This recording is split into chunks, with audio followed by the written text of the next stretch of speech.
How many caves does one have to explore to feel good enough to explore the deepest cave in the world, or better still, how daring must one be to venture into the deepest cave in the world? Sergei KV, a 37-year-old husband and father, had been collecting bits of information about the Veryovkina cave for nearly a year. Sergei has had a feel of various outdoor pursuits, from hiking to climbing to marathon running. His fascination with the cave grew after it was declared the deepest on Earth, plunging over 1.3 miles into the ground. That is a whopping 7,000 feet. And on top of that, the cave wasn't just deep, it harbored a lateral cave system at its base that stretches for half a mile, filled with a complex labyrinth of tunnels and sumps. If one's not careful, one could get lost. Though Sergei had only been caving twice, the thrill of this challenging deep cave captivated the whole of his being. The extreme depth required several overnight stops, and for that purpose, permanent camps had been established by the Veryovkina caving team, PST, from Russia, who had been exploring the cave system for years. This group had undertaken numerous expeditions, consistently pushing the limits of exploration and discovery. However, their most recent journey in 2018 nearly ended in disaster.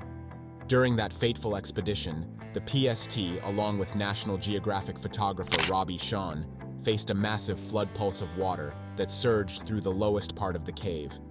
8 members of the team were at the deepest base camp after a grueling 4-day trek when the cave was transformed by the rushing water.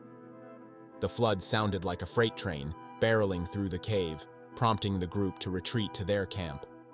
They initially believed they would be safe, as the water seeped through the extensive cave tunnels, posing no immediate risk to their camp. However, when a fearful sound emerged from behind their tent, they quickly realized the gravity of their situation.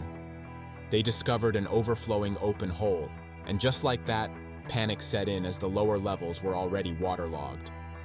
With only nothing but minutes to spare, they gathered their essential items and fled to higher ground, navigating a narrow vertical shaft while battling a raging river of water. While the PST remained calm, Robbie Shawn was gripped by fear. The certainty of his survival was slim. Climbing the rope challenging, particularly when squeezing through the choke point where the water rushed from the cave. Robbie fought to breathe while moving upward through the narrow passage. He tucked his head down, water relentlessly battering his helmet. Miraculously, the entire group made it to the next camp, where they were trapped for 16 hours until the floodwaters subsided.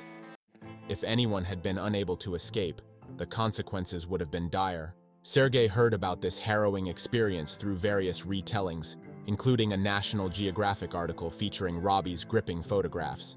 He meticulously reviewed these images, collected maps, and saved screenshots of relevant materials on his phone, all related to exploring the cave.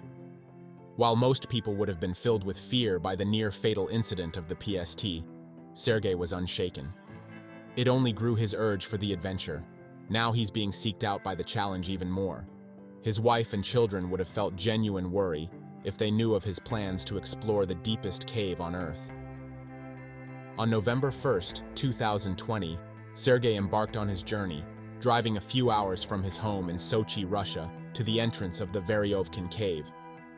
The trek to the cave's entrance involved a considerable hike up the side of a mountain.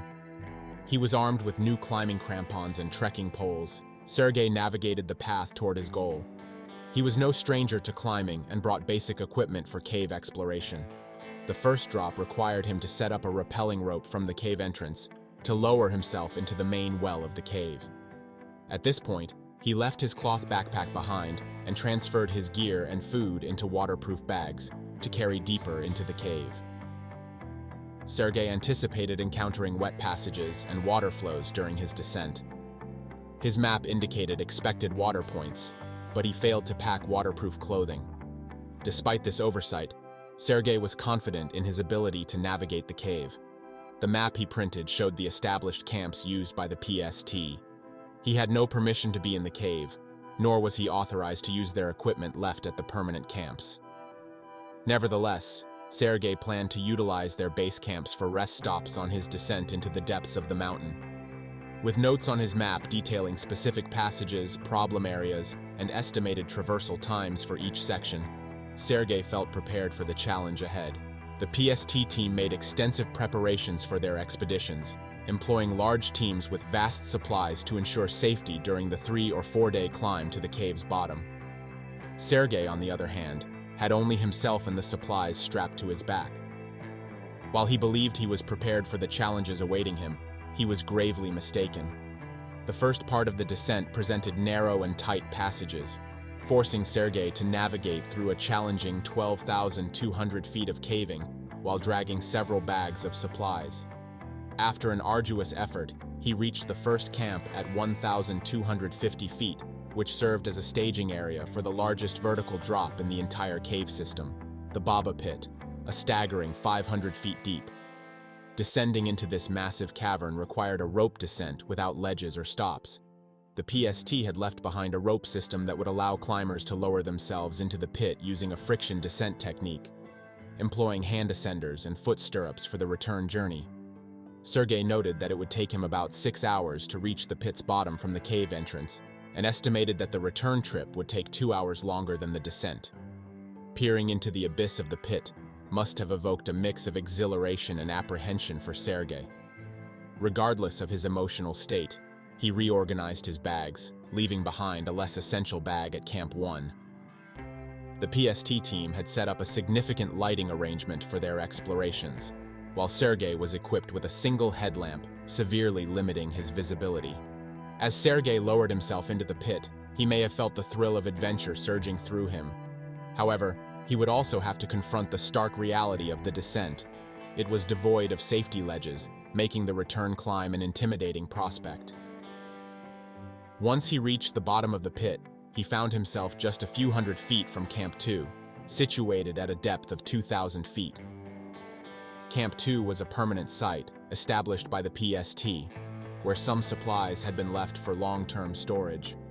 Among these were a tent, gas for heat and cooking, and a few non-perishable food items like ketchup. Sergei's trip was theoretically planned to last a week, enough time to travel to the bottom and return, according to the PST's timeline. However, it quickly became apparent that he ended up spending about 6 or 7 days at Camp 2, possibly out of concern for the return climb up the Baba Pit. While his descent might have begun with enthusiasm and energy, the reality of climbing 500 feet back up with no foot stirrups became an overwhelming challenge. As the days passed, Sergei likely realized that he had either forgotten or miscalculated an essential component of his climbing gear. Without the necessary equipment to aid his ascent, he found himself in a desperate situation. Sergei might have spent days attempting to ascend, trying every conceivable method. He likely experimented with rock climbing techniques around the pit's perimeter, only to find that the angles and distances rendered that impossible. Climbing on a rope with only hand ascenders proved futile, as it was physically impossible to pull his body weight up repeatedly without lower body support or rest stops. As time went on, Sergei's food supply dwindled, and he was ill-equipped to cope with his predicament. Days of heroic attempts to ascend were filled with exhaustion and lapses of time spent resting, trying to regain his strength. Ultimately, his only options were to wait for a rescue or find a way to climb out. However, he was in a rarely visited cave, and no one knew of his adventure. With starvation and freezing to death looming over him, Sergei made the difficult decision to descend to the next camp after spending 6 days at Camp 2. In desperate pursuit of food and additional climbing equipment, he hoped that if he could locate a pair of stirrups and some supplies, he might have a chance to climb the 3,300 feet back to the surface. The journey from Camp 2 to Camp 3 would have been grueling for someone in peak physical condition. While the PST team could make this descent in about 4 hours, Sergei, alone and weakened, likely struggled to reach Camp 3, situated at 3,300 feet. Nevertheless, he persevered and managed to arrive at Camp 3, but it offered no salvation. There were no food or supplies to aid his survival. Unbeknownst to Sergei, his situation was growing increasingly dire. He was wet, cold, hungry, and utterly exhausted. The only chance for survival lay in going deeper into the cave system, where he knew another camp awaited him, just over 1,000 feet below. Although he must have felt utterly spent, the will to survive urged him onward. Thoughts of his family likely drove him to fight against the urge to succumb to fatigue and despair. As he descended further, the cave's environment became more treacherous. Water became a constant companion, with trickles turning into sprays and waterfalls in some passages. The humidity in the cave reached 100%, making it impossible for Sergei to dry off. He was clad in cotton overalls, entirely unprepared for such conditions. At a temperature of around 40 degrees Fahrenheit, the cave's chilly atmosphere and water contributed to his mild hypothermia. Without the warmth from gas lamps that were in the previous camp, Sergei had to keep moving to fend off the onset of severe hypothermia. Yet, he was exhausted and lacked the energy to sustain himself. As he maneuvered through the tunnels, the realization of his predicament loomed larger. He was unlikely to find the PST's Camp 4, even if he pressed on.